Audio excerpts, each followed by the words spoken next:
I am part of the Chamber of Commerce, and this Blue and New Summer Speaker Series is brought to you by Chamber of Commerce. It really is designed, it's 11 sessions throughout the summer. It's designed to give access to the general public and industry folks, access to information, access to people, networking, opportunities, platforms to share. They've been a lot of fun. I'm so grateful for all the panelists and speakers. The whole series is sponsored by Regent Craft and Rural Industries and Cooper Craft Brewery. So for that, we're so grateful. That allows us to offer some free programming with delicious snacks. These are from the Pad Cafe in Bristol. Highly recommend it. Here's the lineup. I think this is the sixth session. Next week is on sharks. Then we have August 3rd, which is local opportunities for offshore wind. And I'll leave this out on the state by the future. Goes through the end of August. It's so great to see so many industry folks here because it really, this is where I think the magic happens in really organic conversations. So I encourage you to ask questions in the Q&A portion of this presentation, but also, connect with each other afterwards. Hope you enjoy it. Without further ado, I'd like to introduce today's topic, which is the next frontier. Today you're going to hear about new technology that will make travel faster, easier, more accessible, more affordable, and more sustainable. Regent Craft is building an all-electric sea glider, a revolutionary maritime mobility platform that can float, foil, and fly. Kind of sounds like Kimchi Renfei for those who remember that. These sea gliders are half the cost of aircraft, 6 times faster than ferries, significantly quieter and have 0 emissions, and will service ranges up to 200 miles with the existing battery technology. Among their already many accomplishments, Regent has secured billions of dollars in pre-orders, raised millions of dollars from top-tier investors, was recently named to Fast Company's prestigious annual list of the world's most innovative companies for 2023. Pretty amazing. The company has also been featured on CNN, the Wall Street Journal, Forbes, and Condé Nast Traveler. In this session, you will hear from co-founder and CEO Billy Thalheimer about what inspired them and the challenges and opportunities that lie ahead. Welcome, Billy. We're so glad to have you here. Thank you, Molly. Thank you, everyone. Awesome to be here. Can everyone hear me? I'm going to try this without a mic so I can hand some stuff. Maybe before I start, I'm actually just super curious about who everyone is here. I might actually take a quick second in the back to introduce the rest of the Regent team in attendance. You guys just want to say hi? What you Regent? Hi, everyone. Good morning. Tim Bradley, I'm the VP of Federal Aviation. John Barris, Marketing Manager. Ryan Manager, Marketing Communications. Awesome. So we got a growing team in Rhode Island. We're about 50 strong now, going to be 60 towards the end of the month, a big class of interns. But I'm also really curious as to sort of who's in our audience today. I see we have the world's preeminent and only sea glider manufacturer. But who else do we got? I'm super curious. My name is Pete Laura. I work with Oliver Wyman, Management Consulting, and Aerospace Defense. Yeah. I'm Paul Smith. You're playing the team and want some soccer to start. Yeah. Of course. Awesome. Josh Clarkson, local maritime lawyer. Brian Barrett, I work for Conrad Plastics Manufacturing in Bristol, Rhode Island. And that way I work for Zoom, the video communication. We love it. We've heard of it. Yeah. My name is Scott Boyce, and I work with Reese Technical Talent. Dave Ford, Angel Investment, Blue Tech, write checks, and plan. Love it. Love it. We extend checks. Cool. I don't know. I'm Brian Darcy with the Rhode Island Trade Association. Welcome back. I changed it real quick. I thought this was helpful for Yeah, absolutely. Jeff Keller, Picture Technology, Battery Technology Company. Welcome. Yeah. Chris Hughes with Quick Technical Talent. Justin Von Allen, Positive, we're an offshore engineering firm that does installation of equipment, but I'm also a master mariner by trade and with local advisor for the International Marine Contract Association. We study a lot of the vessel operations and the IMO company. Great. This is an offshore application. So, anyone else? Yeah. these vote rights community looking for people who are talking about youthful careers to up to. We have lots of people. All Hardin with the Small Business Development Center with URI. We've had your eye Yeah, but I'm Jason McQuestion, and I'm a mechanical engineering student at URI. well, thanks everyone. Got lots to talk about today, but hopefully we can actually not spend too long with me just dryly talking about scripted stuff, but actually spend more time in engaging conversation. But I'm going to talk a little bit about Regent and what we do here, how we got here. I'm going to go back to sort of the beginning. Actually, that might be a little too far. That was sort of how I got into aerospace in the beginning. You know, always wanted to be a pilot, wanted to build aircraft and spacecraft, wanted to be a Jedi, learned that wasn't a real thing. But actually, you know, over the course of my career, so I went to MIT undergrad and grad building aircraft and designing them, majored in aerospace engineering, which eventually took me to Aurora Flight Sciences, which is up in the Cambridge area, where I was working on this sort of new era of electrifying aviation.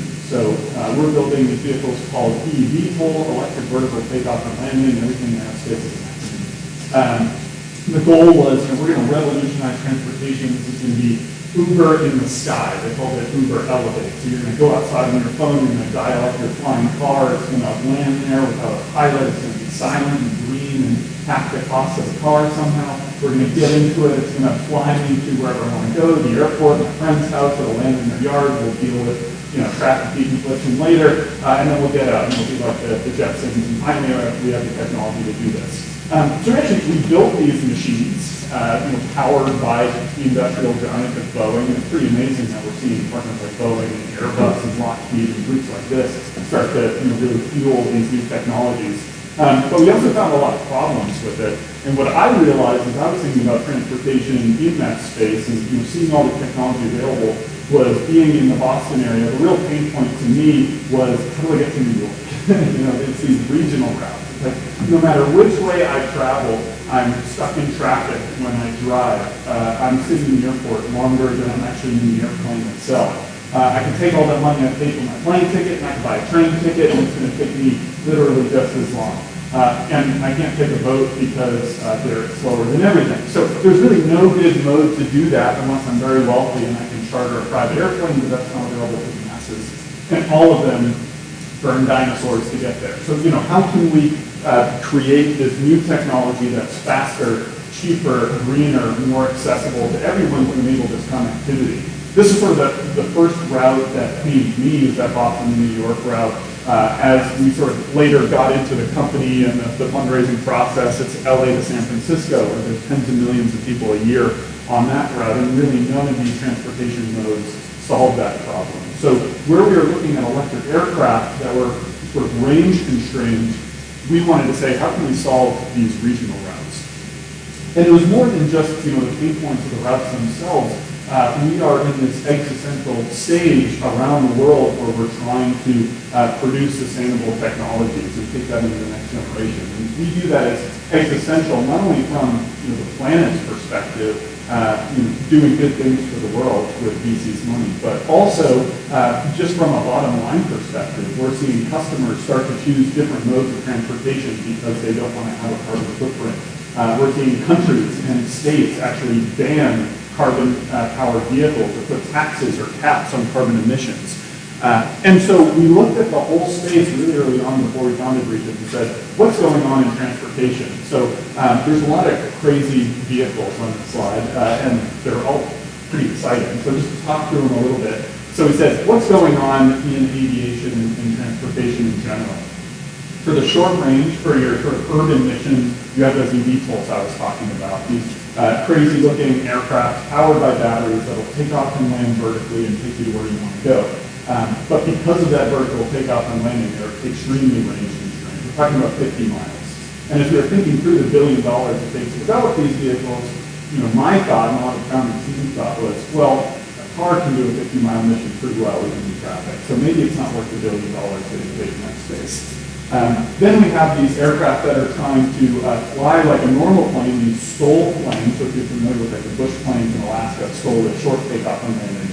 So what if you can take aircraft capabilities that instead of being constrained to airports and long runways, what if you could shorten that takeoff and landing run to about 300 feet? And now you can use a fixed wing, which is more efficient, and take off and land from parking lots. That's what some of those companies were trying to do. Then some companies were saying, you know, to heck with all these new designs, we're just going to electrify aviation, and we're going to sort of keep it simple, just change over the power plant, that's the simple, conventional takeoff and landing.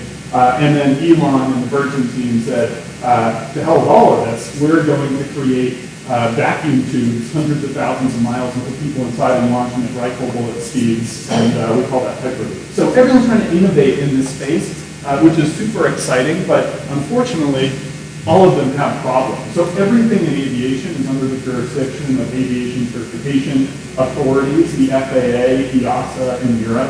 And if you look back historically, these programs take about $1 billion in a decade to come to market. And these are airplanes that look a lot like airplanes that exist today. You know, they're made out of metal and they're riveted together. They're powered, again, by hydrocarbon fuel.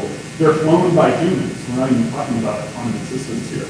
So if these take a decade and $1 billion, now we're trying to do all this new stuff, and regulators in general do not like new because new equals risk. Just imagine what these new programs will cost. And that's not very viable to build these new technologies in a venture environment where I'm trying to tell my investor, oh, bring the returns. But first I need to cross this $1 billion uncertain hurdle. And then Hyperloop, outside of the risks of sticking people in a vacuum tube miles beneath the surface, the infrastructure requirements are just absolutely impressive. You're talking $10 to $100 billion projects, even for high-speed rail, before we're building the vacuum tubes. And in the U.S., where we have environmental considerations, environmental impact studies on every mile of rail we lay, when we have really strong property rights, which is an amazing part of America, but also makes it very difficult to do land grabs like they do in China for high-speed rail, this is just not viable here. And we actually looked at a bunch of high-speed rail projects to prove that, and these are tens to hundreds of billions of dollars in the U.S. So we said, for a new technology and looking at what's out there, we need to create a machine that has an efficient regulatory pathway that we can bring to market for well below $1 billion, that is long range, so it actually solves that pain point where people are trying to take all these different modes to solve the problem, cars and trains and planes and boats, but none of them truly solve it, that have a low infrastructure cost, so there's a low hurdle to adoption, and of course are sustainable, because that's stable stakes for the next generation. And we looked over all these crazy ideas. We sort of dusted off the concept of the wing and ground effect vehicle, or the WIG, W-I-G. This is sort of a look at the history of these vehicles, and I'll talk more about what this is in a second, but these vehicles are called achronoplanes. They're a type of wing and ground from the Soviet Union back in the 1960s, these very scary battleship-looking things. So what is ground effect? Ground effect is a dynamic cushion of air where flying machines get some efficiency boost from the surface when they fly low over the water. So when you see Pelicans flying low over the surface, they're flying in the ground effect. Physically, you can think about it as that high pressure air under the wing that provides lift, that pushes up, is more efficient when it gets pushed against a hard surface like the ground than pushing against more air up in the air, right? You can sort of create this pocket of air. Everyone here has felt ground effects before. Imagine the last time you're on a very bumpy commercial plane ride coming in for a landing, and then right when you get over the runway, the bumps sort of settle down. The pilot actually spools back the engine, and you get about a second of float before you touch down. That float in that sort of last second before landing is ground effect. The plane's in ground effect. So birds and ground effect vehicles take advantage of the ground effect all the time. So our vehicles benefit from this ground effect because we get these slight efficiencies, not only in operation, not only are we more efficient in our cruise speed. You can see here where we're comparing some of those other acronyms I told you before, the vertical takeoff and landing VTOLs, the conventional takeoff and landing CTOLs. Not only is our overall sort of range bar here longer, but another important consideration of aircraft is that you need reserve fuel. We have a lot of pilots on the team. I'm a pilot as well. It's very nice to know that aircraft are mandated by the FAA and other authorities to have this reserve fuel when you're in the cockpit, so that if you miss your airport or if there's something wrong with your airport, I have enough fuel to maintain powered flight and divert to another airport. We don't need that because we're always just a few feet over our runway. A sea glider can land on the surface at any time. So not only is our overall range longer, but our usable range, when we're talking about very range-constrained systems and these electric aircraft, is longer. So we can go 180 miles in this electrified wing ground effect machine that we call the Sea Glider because of our ground effect. The other thing we sort of realized early on about sea gliders is that because they operate as a winged ground, which means dot-to-dot over water only, never flying higher than a wingspan over the surface. That means we're below the height of a sailboat mast. We are below the height of a cruise ship or a cargo ship. We are very much in the maritime domain. We're doing maritime navigation. We're doing coal regs and right-of-way on the water. We're doing red right return. Like none of this is aviation speed. We're not going into airports dealing with airspace or deconflicting with air traffic. And so these vehicles are actually under the jurisdiction of the Coast Guard and internationally the IMO rather than the FAA. Now, that does not lower the bar for safety in any way, but what it does mean is we have more bandwidth from the regulatory authority, because I just showed you a dozen different aircraft that are all trying to certify at the same time, and we're sort of one of the only new technologies in the space, so we have the full attention. It means easier testing. We don't need to go through an experimental aircraft certification process to test. We can go out on the waterway and still do so safely as a remote control vessel and be really safe. So this was a major unlock, which made this viable for venture investment. And then we went back to that sort of founding concept. Well, if we're going to build ground effect vehicles or WIGs, winged grounds, that are exclusively over water, does that actually target a big enough market so that when we do go to the investors and they ask for our total addressable market, we have a very big one? And that was a question early on for sure. You're building a coastal-only vehicle. Is the blue economy big enough, right? And the answer is undoubtedly yes in cargo, where we know well over 90% of the world's cargo goes over water. But what about passenger transportation? So we looked at those. We looked at those initial routes. I have the same screen. We looked at those initial routes. It turns out that Boston, New York, and that LA to San Francisco route, sort of anecdotally, are both along the water. We looked at some major airports in the U.S. and Boston, and LAX, and Newark. Actually, all the New York airports are also themselves coastal.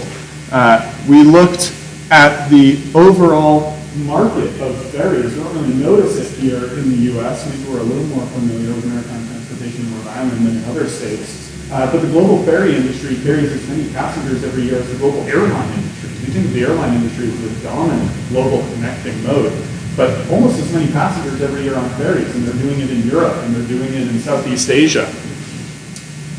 And then we zoomed out even more, and we said, where are the Earth's population centers? And it turns out that 40% of the world's population lives in these coastal communities.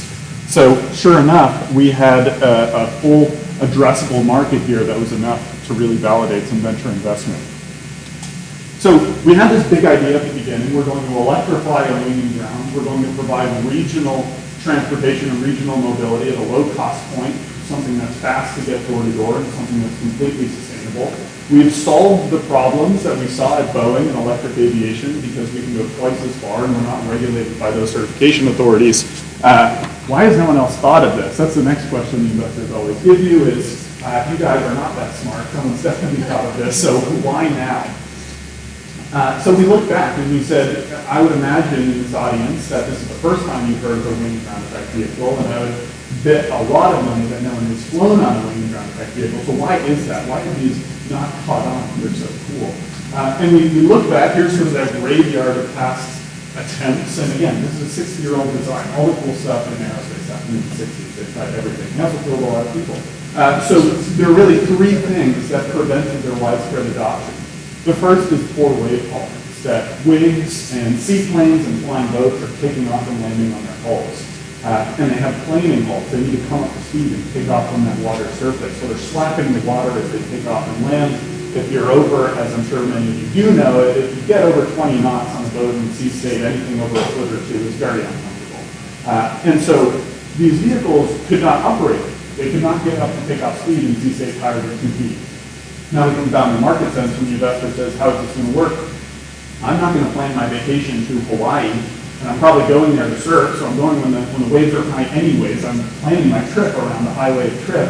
I'm not going to plan my inter-island mode of transportation if it will not operate if the waves are higher than 2 feet. We think about defense applications for this vehicle. I'm not going to plan a critical mission. I'm not going to plan on how to evacuate, medical incidents based on a vehicle that will not operate at sea state this time.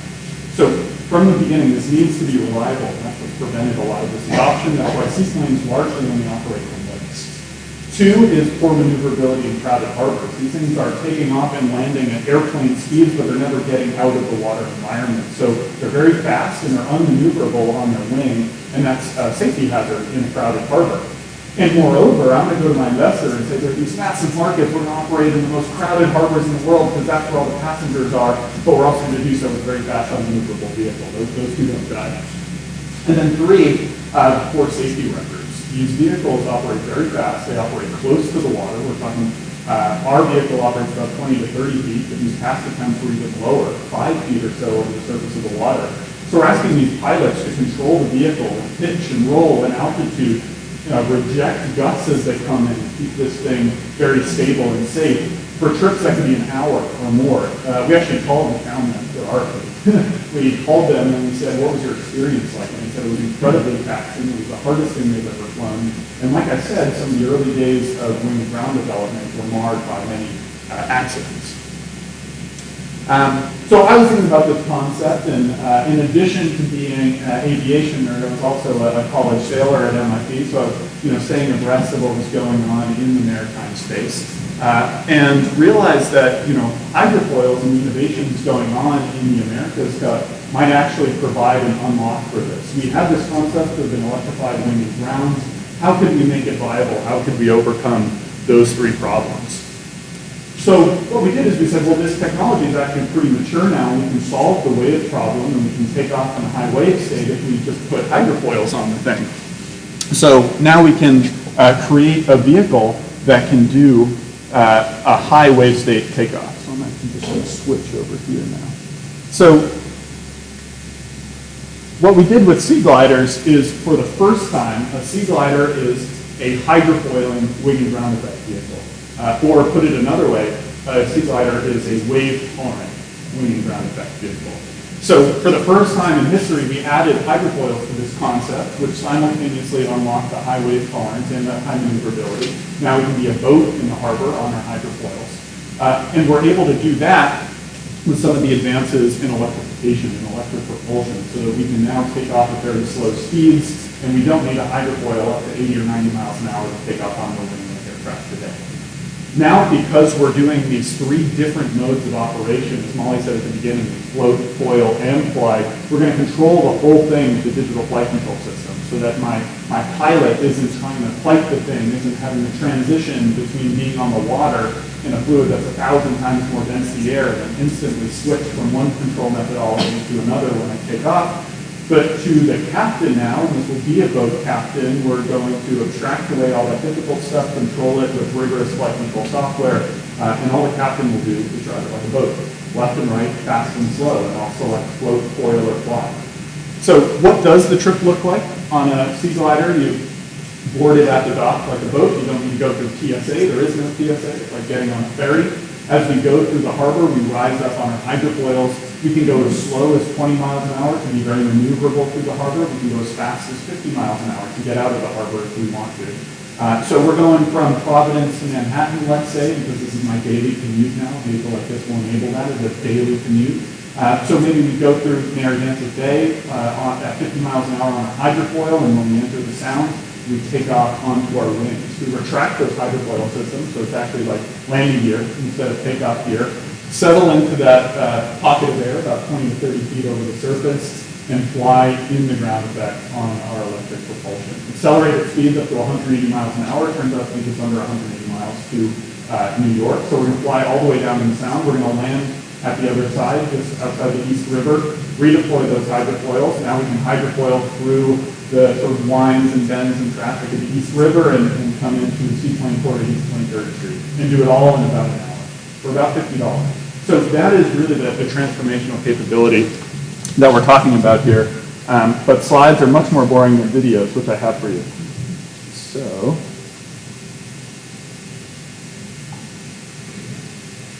now the hard part about doing a vehicle that, whoop, I'm sharing the wrong screen.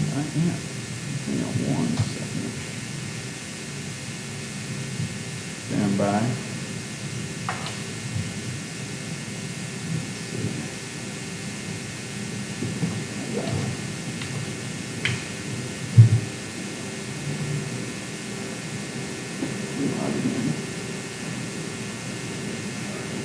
There we go. All right. Now the hard part about building a vehicle that floats, foils, and flies is that it's very difficult to foil fast. The fastest foiling vehicles in the world are probably America's Custom Sales VP. They're going maybe 45 knots. And it's very difficult to fly slowly because of stall. You need enough air going over the wings.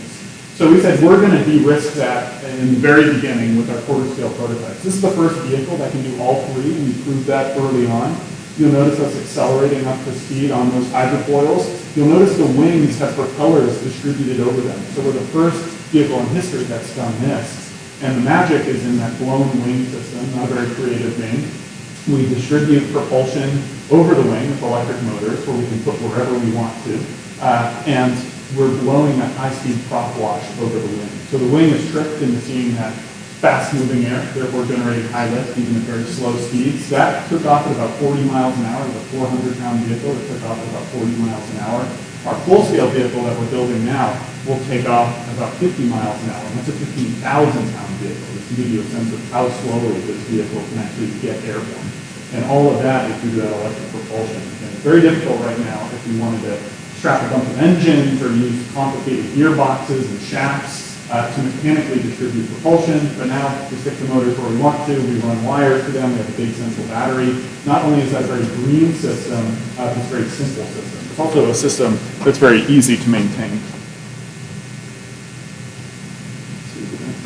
Great.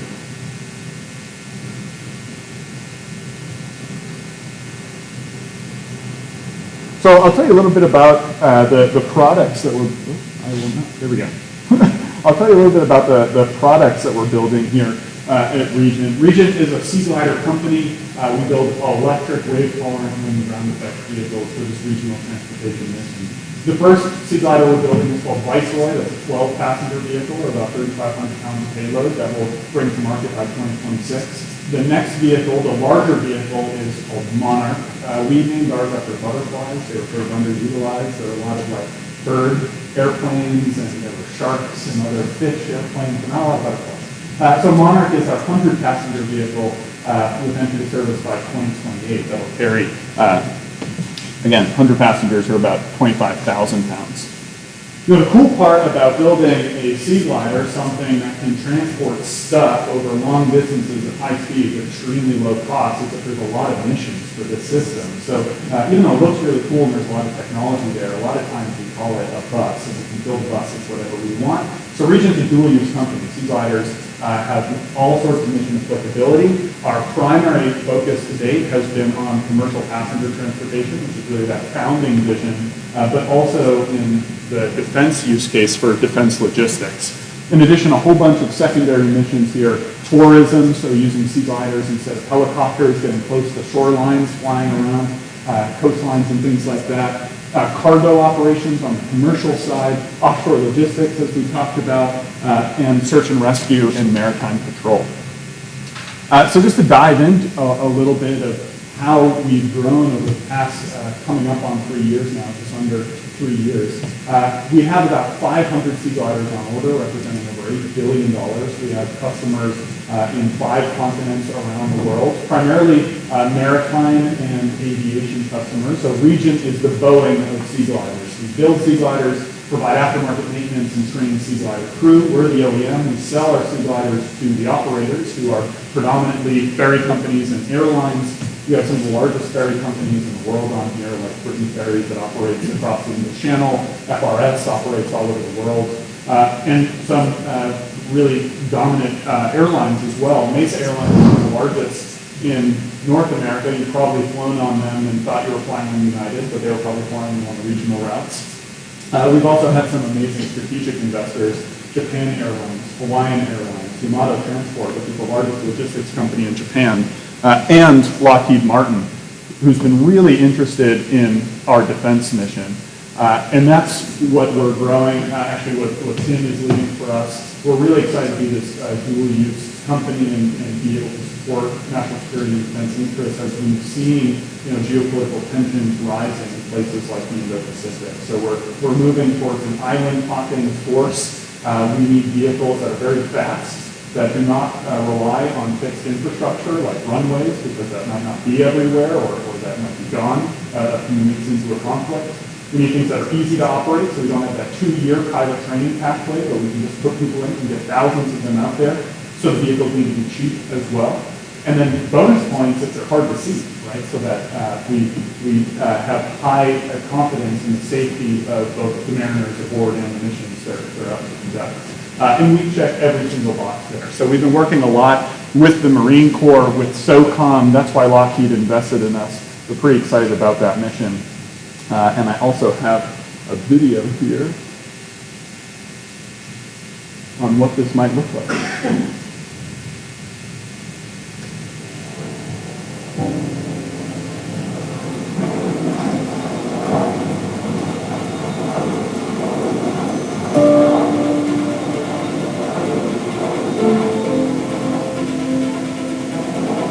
Here we're showing what charging in the fields might look like.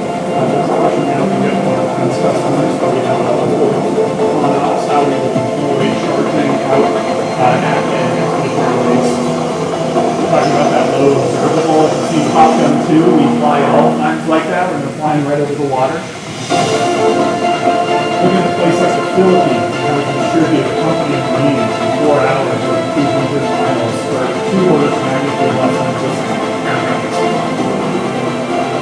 obviously the ability to carry humans on board, but also as that cargo vehicle and that defense logistics mission, and the capability and upgrade path towards full autonomy. And that's, of course, game-changing when you can get humans out of this vehicle.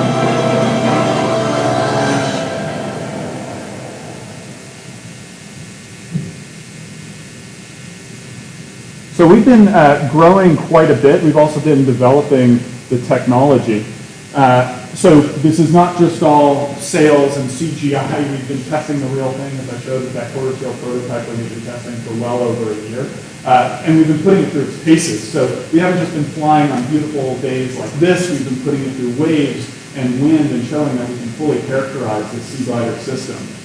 We're already taking steps towards the full-scale prototype, which we actually expect to fly by the end of next year. That full-scale vehicle with room for 12 passengers, 15,000 pounds, 65-foot wingspan. It takes up a full room. So that is an example of what a few propellers for that vehicle looks like. We'll have 12 propellers. That's just 2 of them there, where we're validating our computational fluid dynamics, or our models of how the airflow works. And we've been doing operations on the water. So that was another early question from investors of, okay, let's assume you guys and your team of aerospace engineers and America's top yacht designers can figure this out and make this work. Like, cool, we'll believe that. Let's assume you can sell the thing. Cool, we'll believe that. Will it work in a crowded waterway? I'm out on my boat a lot. There's no way something at 180 miles an hour could work out here. Where's the danger of that? And we said, great, let's go test it.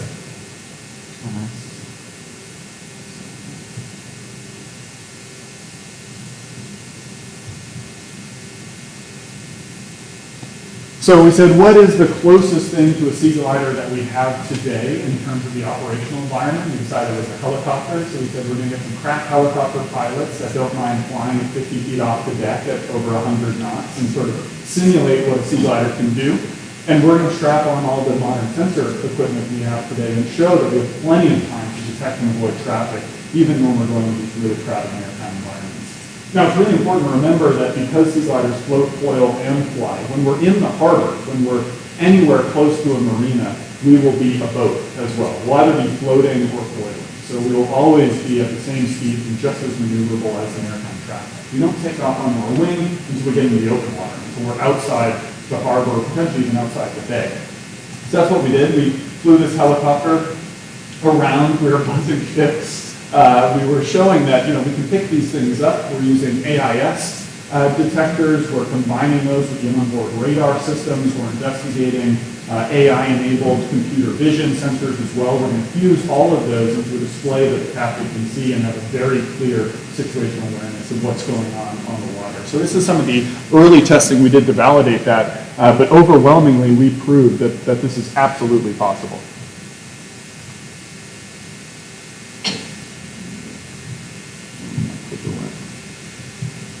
I just want to talk a second about our team as well, because we've started growing an amazing team. As I said, we have,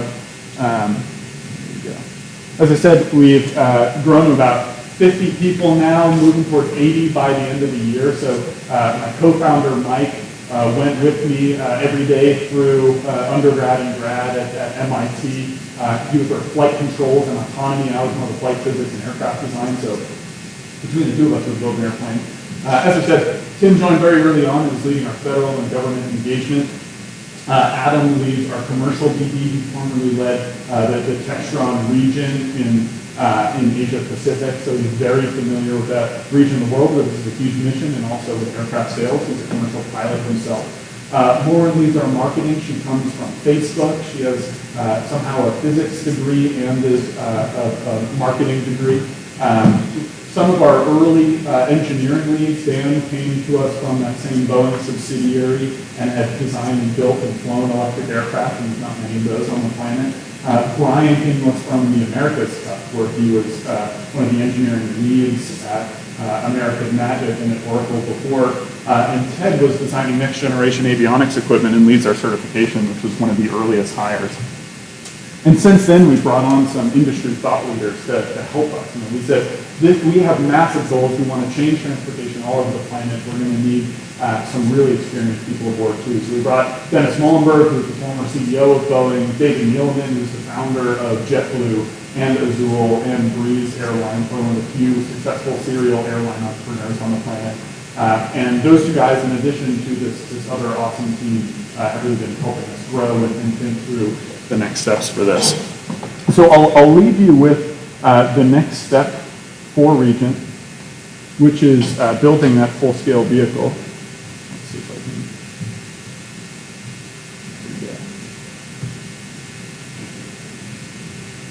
So we recently unveiled a mock-up of our full-scale vehicle. Again, 15,000 pounds, 65-foot wingspan. We're building this right now at Morbo. The whole to come together. We have parts coming in, our motors, our batteries. We're maturing the design. We're expected to start putting this together early next year, get it out on the water next summer for sea trials and into the air with humans on board by the end of next year. So we're moving very quickly, which is why the team's been growing so quickly. We're already scoping our manufacturing facilities all here in Rhode Island, where we're going to spool up these vehicles to deliver to those customers and those 500 orders waiting for us. And we're really excited to be a Rhode Island company. We founded in the Boston area. We looked all over the country. We said, where's the best home for a company building flying boats? It was overwhelmingly here in Rhode Island, from the network, the connectivity, the maritime expertise here, the waterways for testing, facilities available. We're up in Quonset right now, and we're expanding quickly there. So we are here. We're a Rhode Island company, and we're very excited to network and not only help Regent grow, but to help the state grow and really incubate blue technology innovation in the state. So I'll leave it at that and spend time on fun stuff. See you next. Thank you.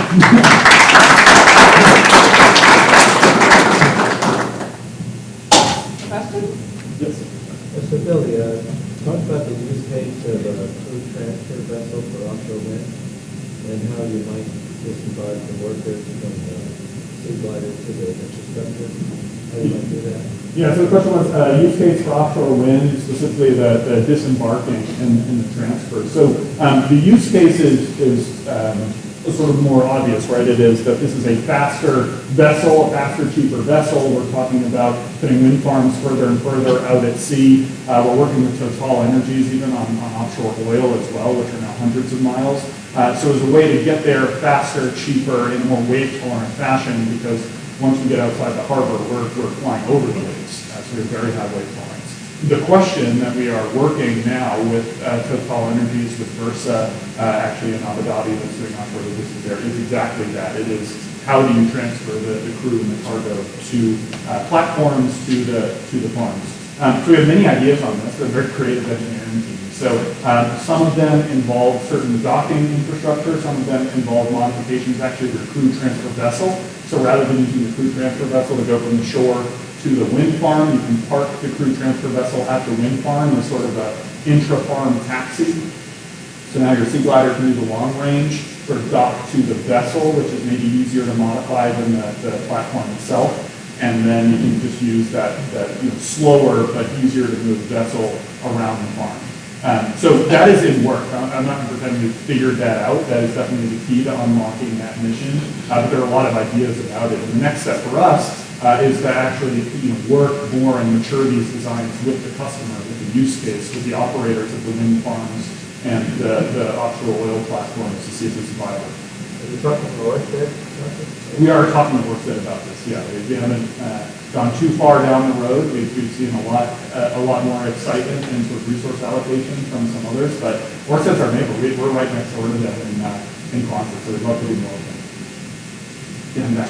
Yeah, could you, first of all, the product is so cool. Like, it's blown away when you said the trip would cost $50 from Rhode Island to New York. That's amazing. So I have a two-part question for you. What type of infrastructure is required, from the port? Like, what type of investment they would need? And then the second part of that is, what's the turnaround time to get the plane, back in the air? Like, in case of the charging time to recharge it, what does that kind of set up look like? Yeah, so the whole point of this was to simplify everything compared to sort of what we were working on before in electric aviation. So in aviation, you need an airport, right, and potentially new infrastructure around these new heliports to take off and land vertically close to the city. For us, we use docks. And there do not need to be many modifications to the dock. You can dock this thing like a boat.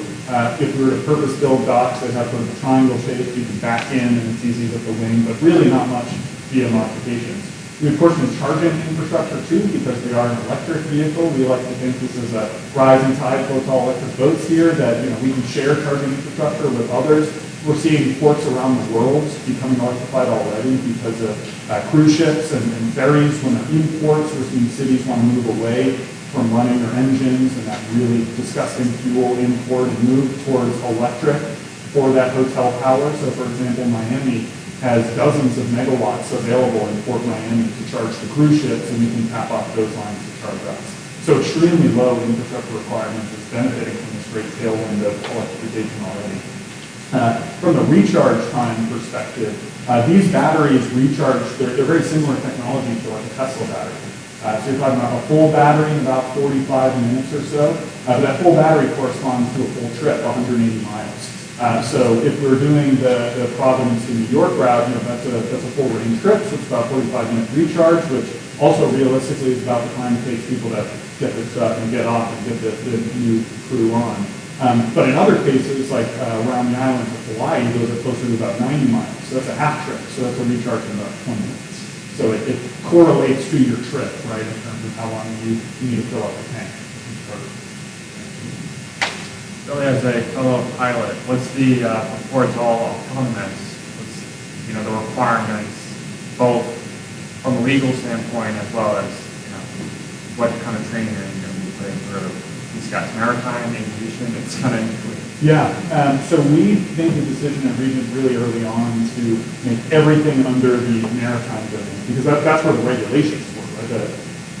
The U.S. statute and the international law said wigs are vessels as long as they're staying within ground effect. So we said not only are we going to build the vessel to that maritime spec, but we're going to enable mariners with a minimum of additional training to get at the helm of this vessel. So what that means is all of the aspects of flying, what you typically spend most of your time on in pilot training, your recovery from unusual attitudes, your emergency scenarios and sort of dead reckoning to new airports, your takeoff and landing, flare and feel and hold it off, like all that stuff will not be part of this training process. So it's literally driving like a boat, it's left and right, fast and slow. You have your modes, so you can be floating, foiling, or flying. You got a throttle, so you can go faster and slower in each mode.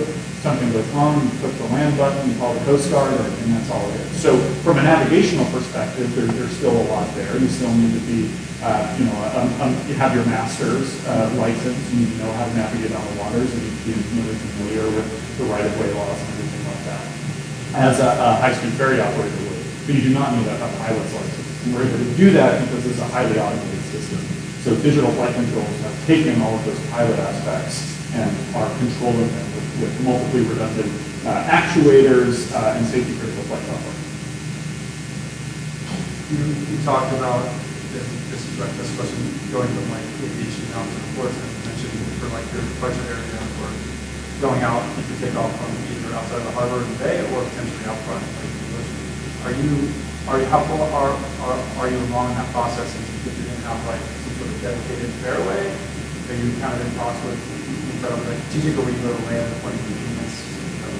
I think it depends on the route, sort of how busy the route is. We do not need a dedicated area because we don't have necessarily a runway concept. So like a plane is going from zero to as fast as possible and as short a distance as possible. When we're getting to our takeoff point, we're on our hydrofoils. We're probably at 40 knots anyways at our hydrofoils.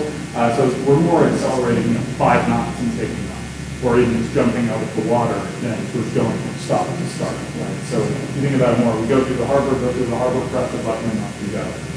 So from a flexibility perspective, we can take off anywhere. We don't need dedicated areas in very crowded harbor environments. Or let's say we were able to get our takeoff point. We're doing that Providence and Manhattan route. Let's say we were able to work with the Coast Guard to get that takeoff point within Narragansett Bay because we can convincingly prove that we can detect and avoid traffic, that we can fly under bridges. All of these are possible, by the way.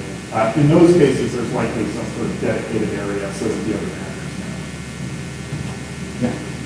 Talk about flying from Boston to New York. You go around Cape Cod or through between? That's a great question. So yeah, that is absolutely our growth path from Boston to New York. Right now, the battery technology doesn't let us do that. We do 180 miles of batteries that exist. But batteries are rapidly maturing. There's new chemistries all the time. Their energy density is improving. Unfortunately, we don't need to pay for it. That's Elon.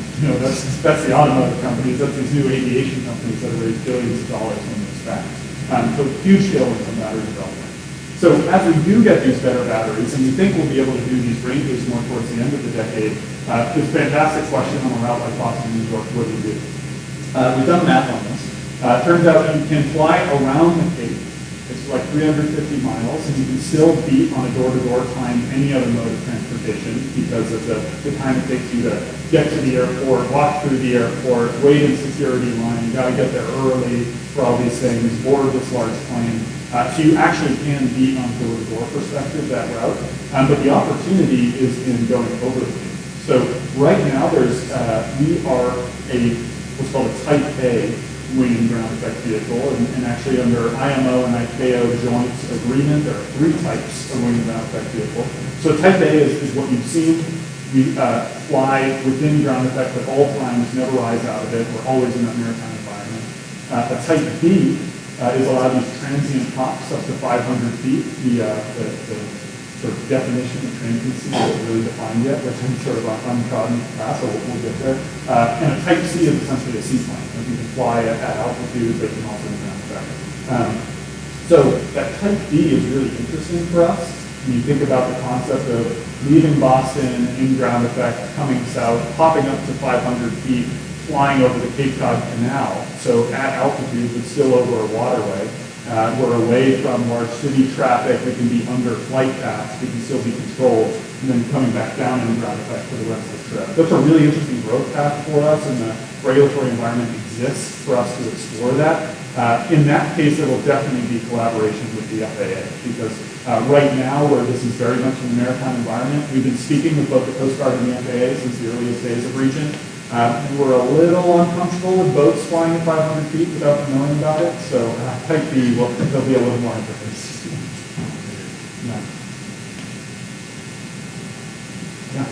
At the best of them, what kind of hurdles have you had for federal regulation? Did you foresee having, if you are the new technology, maybe they Yeah, well, I'll speak to the class society engagement, because I think this is actually even more interesting than the Coast Guard. So we've been working so far with Bureau Veritas, which is the France-based class society, but classification societies, for those of you who don't know, are sort of regulatory entities that are endorsed or authorized by many countries around the world to give certification or operational approval on behalf of each country's flags. So it's sort of a quasi-international regulatory body, they're nonprofits. In some cases, like in the U.S., the Coast Guard still needs to sign off and still needs to be the local flag.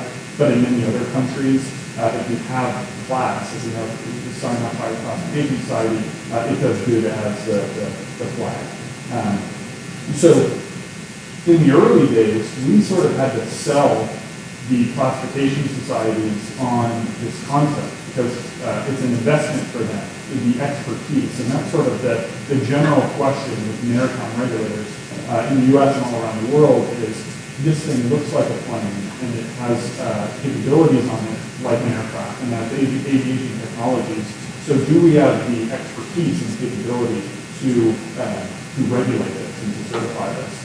So initially with the class societies, it was, can we validate that this is a large enough market that we are technically mature enough for a class society to invest? And that was part in the early days in DD, and through Lloyd's were sort of the only two that were excited to do this in technology. Now we're getting class societies calling us saying, like, you want us to do your class, you want us to do your class, so it's catching on.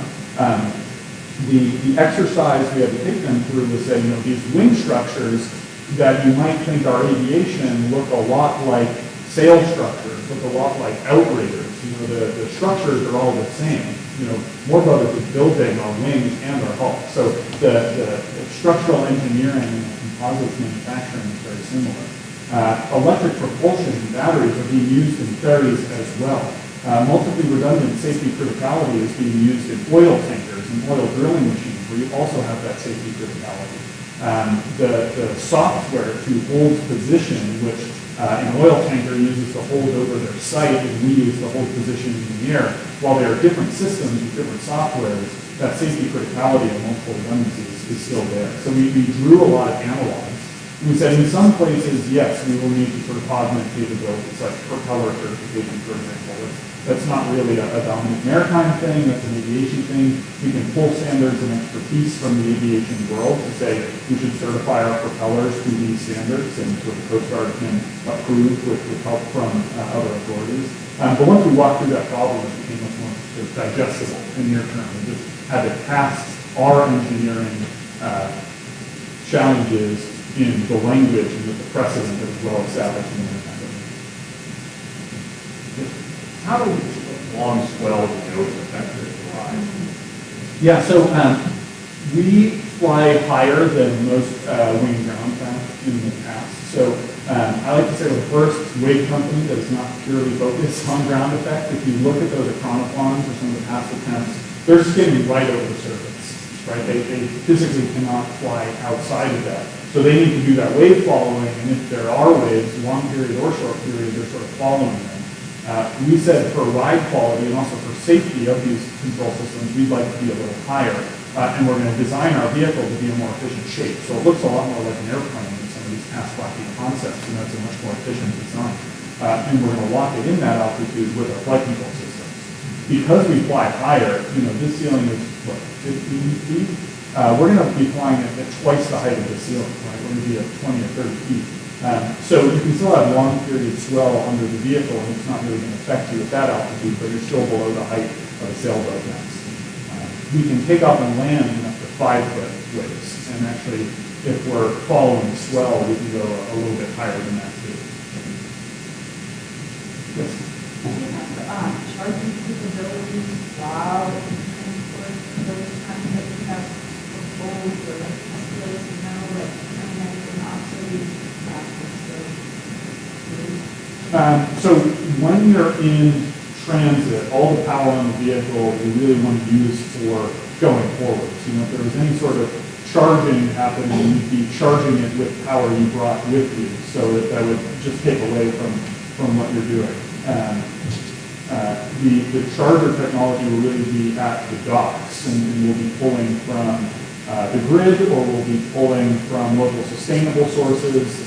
So we're working with some of our launch markets all around the world and figuring out, how do we power those charging infrastructure up. So I'm going to add on to hers. Tesla example, with generative power, things like that. Are you doing anything on your Right, so braking is a great example where you're slowing down a vehicle, you're taking this kinetic energy that you've got from speeding up, and brakes is turning it into heat, and so the regeneration is saying, rather than wasting all this heat, I'm going to put that energy back into my battery somehow. Our vehicle never really slows down, right? It's like we're maintaining powered flight as we go, and then we essentially spool down the propellers and we land just with air friction. So we are never intentionally doing anything on the vehicle to slow down or basically waste energy or create heat. It's always like, let's go forward, to use the minimum amount of energy to go forward. So there's no really opportunity in all of electric aviation, anything flying for a regen system. You've mentioned the Viceroy and the Monarch coming out and improving that technology, and I know what they kind of being dropped at level. If things go well, is there a diminishing return on capacity, or do you think you could potentially build a 200, 300, 400 capacity vehicle that would rival local regional hub? Yeah. What's your future market? It's a great question. So we have sort of the next decade plotted out between Viceroy and Monarch. Once we build those two systems, we need to think about becoming a global distributor, a global manufacturer. So a lot of our efforts will shift from sort of the engineering and new product development into global distribution, global sustainment, how are we spooling up manufacturing centers and training centers all around the world. There's obviously a lot there. And you start looking more like a Boeing at that stage. Certainly opportunity to expand in size. One of the biggest rate limiters becomes dimensional constraints. So you think about the dimensional constraints on airplanes and how the wingtips of the A380 were concerned, and you sort of have to make folding wingtips within the terminals. So too would we have problems, because now our wingspan or our beam as we go into harbors might become too large for harbor operations or to dock. So we need to think about things like folding wings and variable geometry, and that might become a real limiter. From like a payload capacity. From a payload capacity, the opportunity exists to go even larger. We're also considering putting our sort of product development resources, not necessarily in a whole new system, but in upgrades of those existing systems too. So especially in DoD, they're very creative when you ask them what they want. So, we've heard things like we want stealth, and we want beachability, and we want holding everything. We want autonomy. So TBD, I think, ask me in a decade when we have Viceroys and Monarchs everywhere, are we building the next larger butterfly, which we need to figure out, or are we sort of adding new capabilities to our existing system? Yeah. So it has commercial and defense applications. What would you say is the split in terms of interest or future business development? 50-50 or? Right now, our baseline plan and business model is about 50-50. When I asked Tim, he says defense is going to dwarf commercial. Yeah. Your digital flight control outside of computer vision, do you use machine learning at all, or sensors or whatever? Not for the underlying control system, because that needs to be extremely deterministic. And actually, from a certification perspective, you have design assurance levels where every single line of human readable code needs to be traced to the machine code, needs to be traced to the actuator's code, and then the feedback from that actuator movement needs to be traced all the way back up. So we have machine learning, which is sometimes non-deterministic. It's difficult to have that traceability, because the whole point of machine learning is we don't know what goes on in this black box. For the sensor systems, though, certainly looking at machine learning-enabled computer vision, especially, is probably the best place for where machine learning could be used to detect obstacles with computer vision. Also, in some of our physics models, it's incredibly computationally expensive to do things like modeling the aerodynamics and the hydrodynamics. And there's some really cool new research being done in using AI to train a surrogate to behave like the actual physical models, but to do so at a fraction of the computational resources. So we're definitely looking into machine learning on sensors and on sort of physics, simulation, and training, but not on the actual flight control system. Sorry, one more. You're falling between, so you're talking about your redundancy systems and deterministic systems. You're operating in the aviation space, but essentially using the aerospace. Are the regulators ready for that? Is the Coast Guard able to do this? Is IMO able to do this? Or do you have to kind of research and go into FAA or whatever else you have for aviation? Yeah, so the rules exist at the international level between the IMO and ICAO, so they've already thought of this. There exists a WIG spec for both the certification of the vessel and the training and credentialing of the crew. In terms of the next process, the pathways for a new vessel certification process are understood and well trodden, even if the specifics of a WIG, or in our case of a sea glider, have not been done before. So we are working with the Coast Guard right now on this. So it'll be class Coast Guard for. Yeah, exactly. So we have, for example, we've already gotten our approval in principle with Bureau Veritas for this system. We're tracking towards a design basis agreement with the Coast Guard towards the end of this year. So we're working down those pathways in this collaborative. It's not, for example, like the rules have been done or it's been done before and we're following them. But you're making progress. We are making progress. Absolutely. And part of that is identifying, this is a hard thing. How will Bureau Veritas or how will the Coast Guard address this? Do they need help from another regulatory agency on the some of the aviation things? Are they hiring certain consultants and grouping them under the Coast Guard or Bureau Veritas to do that? So those conversations are ongoing. Yeah. Because you are operating in the maritime space, are your people going to be subjected to things like well craft advisories? You're going to be limited to weather conditions?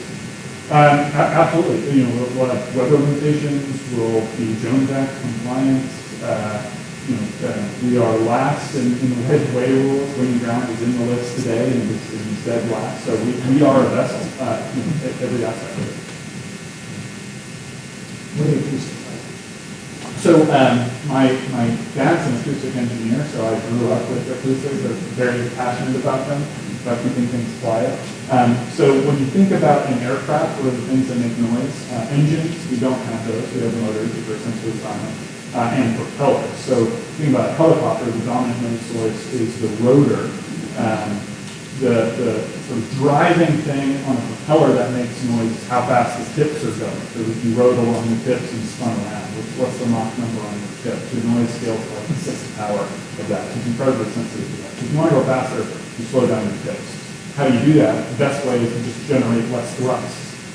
And so for us, when you compare us to an aircraft, you don't need to hover, right? So if you're a hovering machine, your thrust is at least your weight.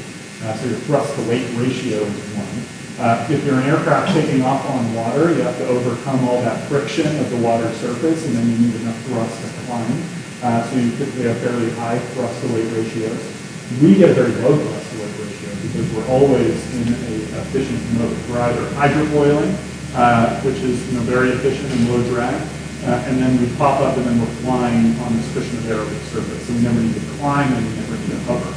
Because our thrust is low, our tip Mach number is low, and therefore our noise is low. So from one of the standards for noise in aviation is your acoustic level, your dBA, your A-weighted decibels at 100 meters.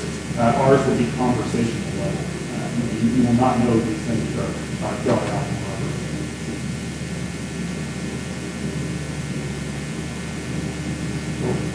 Yeah. What skills will our children K through 12? What types of skills do you do?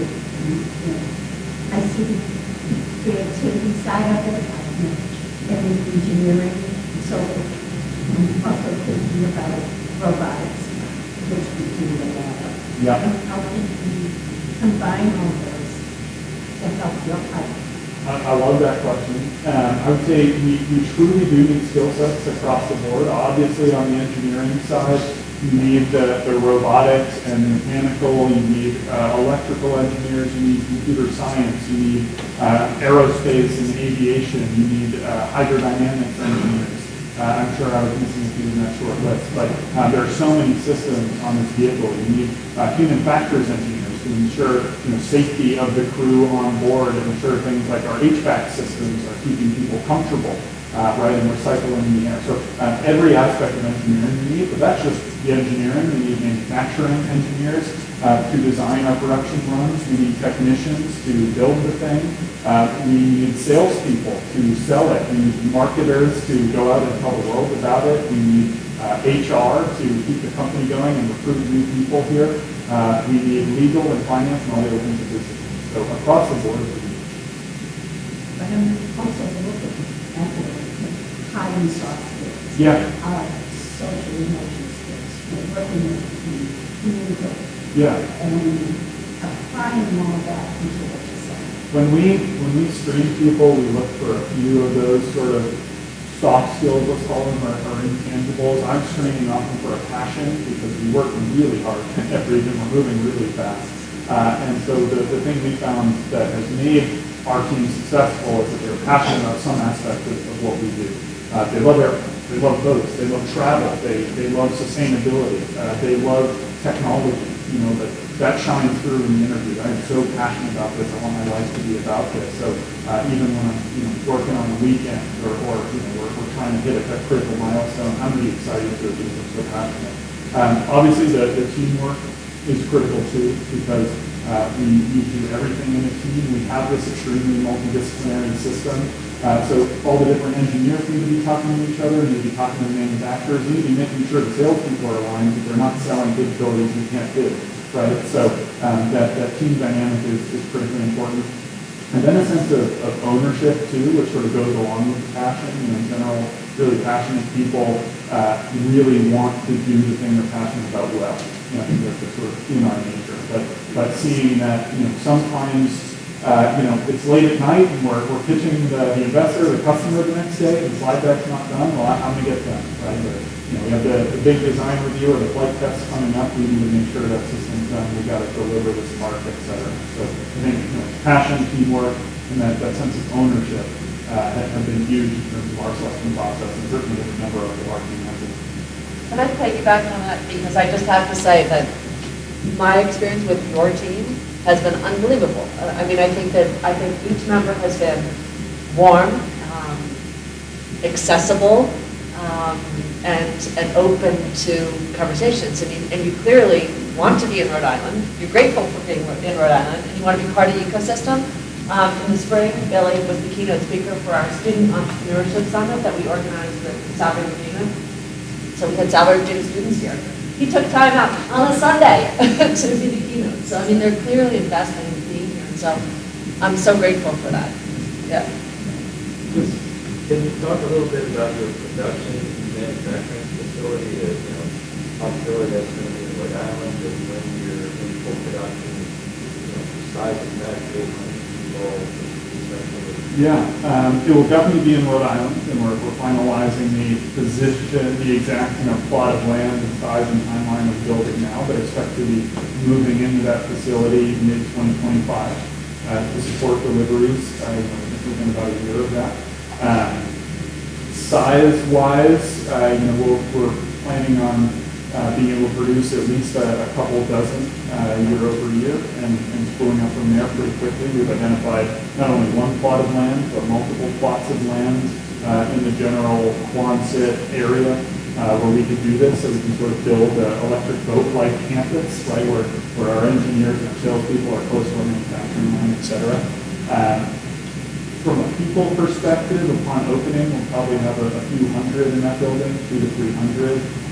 But we'll be in line to open the next building, probably the 2027 timeline. That'll bring us up to 1,000 or more. Yes. What other besides small craft fire, maybe dense fire, things like that, what other weather restrictions do you envision? Do you have big ice on cold days, or how do you? Yeah, so we certainly have wave restrictions, a very high wave tolerance, but not infinite.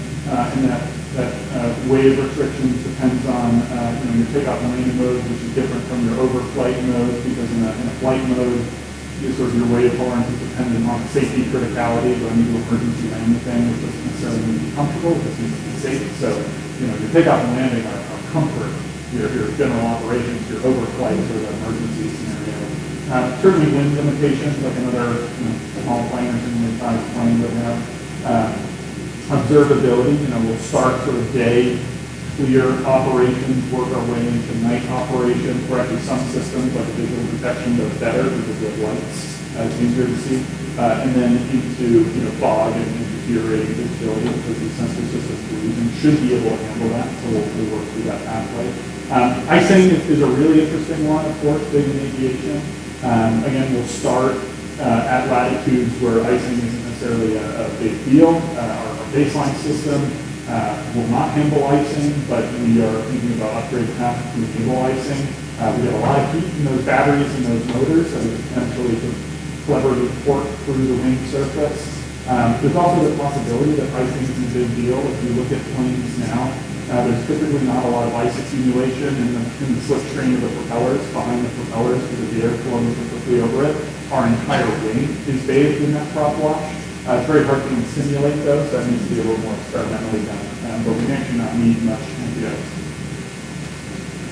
Quick follow on that. If you model the revenue cost in the other account, expense how many days Again, it depends on the area, but in general, globally, we're at 90% plus utilization on these vehicles. We're picking up weather buoys and looking at historical waves in the harbor, in the open water, getting historical wind as well. In the Northeast, we're typically actually higher than 90%. We don't typically get massive waves. It's more of a temperature and an icing restriction that we see here. But our customers always ask us because with every single customer we do a case study to show that the true business viability, how many sea gliders do you need in your fleet, what throughput can you accommodate, how big the port need to be to handle these operations. So we go in very detailed economic modeling with our customers. Venture capitalized majority so far. So we started in the Y Combinator Accelerator. Had some early backing from Mark Cuban and Peter Thiel, Founders Fund. Since that, we've grown and brought on a lot of strategic capital. So, that's the Lockheed, Japan Airlines, Hawaiian Airlines. We've raised a little over $15 million to date, entirely through venture. We've just started to get, obviously, closer with our state leadership and benefit from some of the opportunities here that pertains to infrastructure development, and also on the federal side in terms of DoD opportunities to supplement our DC with some not that big capital.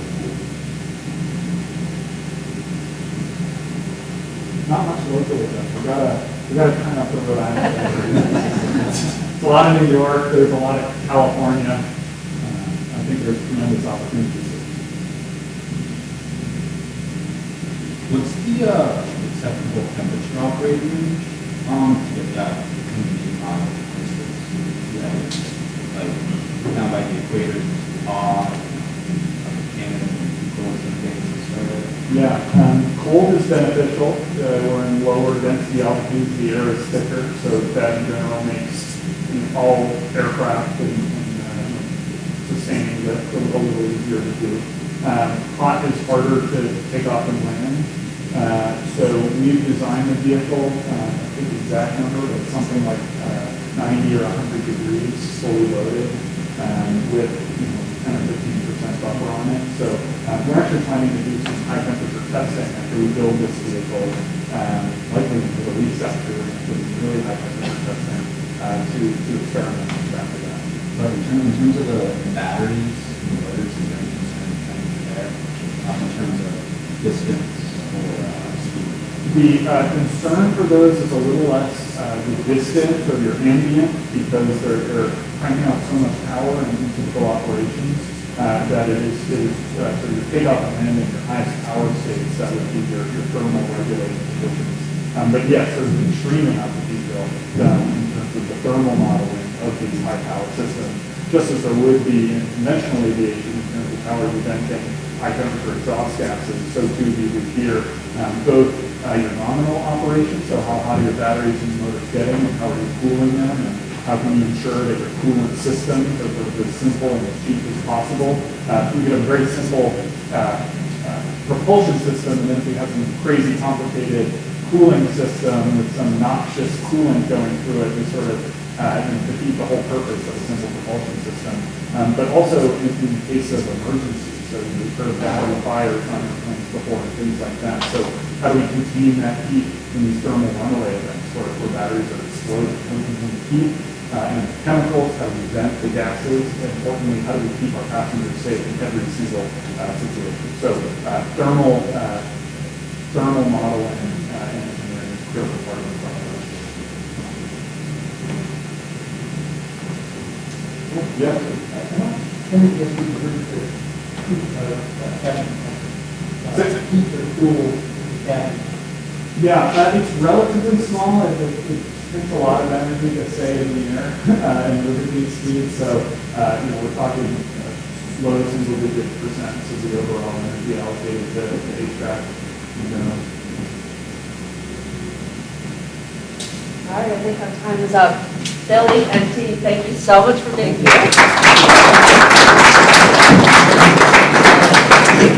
It really is incredible what you've done in just 3 years. So it'll be fun to follow you, for sure. Thank you all for coming. Hopefully you come for our other Blooming sessions and great networking opportunities every Thursday, 8:30 to 10.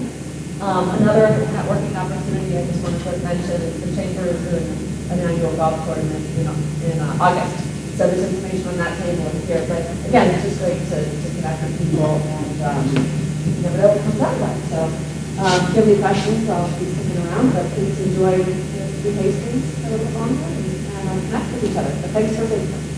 All right? Thank you.